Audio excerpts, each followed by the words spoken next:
আসসালামু আলাইকুম। আজকের রেসিপি ভুনা খিচুড়ি। এজন্য প্রথমেই তেল গরম করে নিয়ে তাতে পেঁয়াজ কুচি ও গোটা কয়েকটা কাঁচামরিচ দিয়ে কিছুক্ষণ ভেজে নিয়ে তারপরে একে একে বাটা মশলাগুলো দিয়ে দিলাম। এরপরে বাদাম বাটা ও টমেটো সস দিয়ে দিচ্ছি। আপনারা বাদাম বাটাটা অবশ্যই দেওয়ার চেষ্টা করবেন।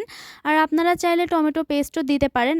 এই যে মশলাটা একটু কষিয়ে নিয়ে এখানে একে একে লবণ, হলুদের গুঁড়া, মরিচের গুঁড়া, ধনিয়ার গুঁড়া ও একটু বিরিয়ানি মশলা দিয়েছি। আমি ফ্লেভারের জন্য দিয়েছি, আপনারা চাইলে এটা স্কিপ করে যেতে পারেন। আর ধোয়ার জন্য ভিডিওটা হয়তোবা ভালো আসেনি, আপনারা একটু এটা স্কিপ করে যাবেন। আর পছন্দ মতো সবজি দিয়ে দিবেন, যেহেতু এটা সবজি খিচুড়ি সেজন্য আমি এখানে গাজর, আলু ও মটরশুঁটি নিয়েছি। আপনারা আরও অন্য ধরনের সবজিও ইউজ করতে পারেন। আর এটা আমি ভাতের চাল দিয়ে করেছি, আপনারা পোলাওয়ের চালও দিতে পারেন এবং অন্যান্য ডালও ইউজ করতে পারেন। আমি শুধুমাত্র মুসুরির ডাল দিয়ে করেছি। আর এই যে ভাতের পানি দিয়ে লেবু দিয়ে দিচ্ছি। ভাতের চাল দিয়ে করলে কিন্তু খিচুড়িটা খেতে খুবই মজা লাগে। আর এই যে উপরে গরম মশলা দিয়ে দিলাম গোটা কয়েকটা। তারপরে এখানে কেওড়া জল দিয়ে যে ঝুরঝুরে খিচুড়ি নামিয়ে নিলাম। দেখুন কি সুন্দর কালার চলে এসেছে। আশা করছি ভিডিওটি আপনাদের কাছে ভালো লেগেছে। অবশ্যই বাসায় একবার ট্রাই করবেন। আর আমার চ্যানেলে এরকম নতুন নতুন ভিডিও দেখতে চাইলে চ্যানেলটি সাবস্ক্রাইব করতে ভুলবেন না। সবাই ভালো থাকবেন।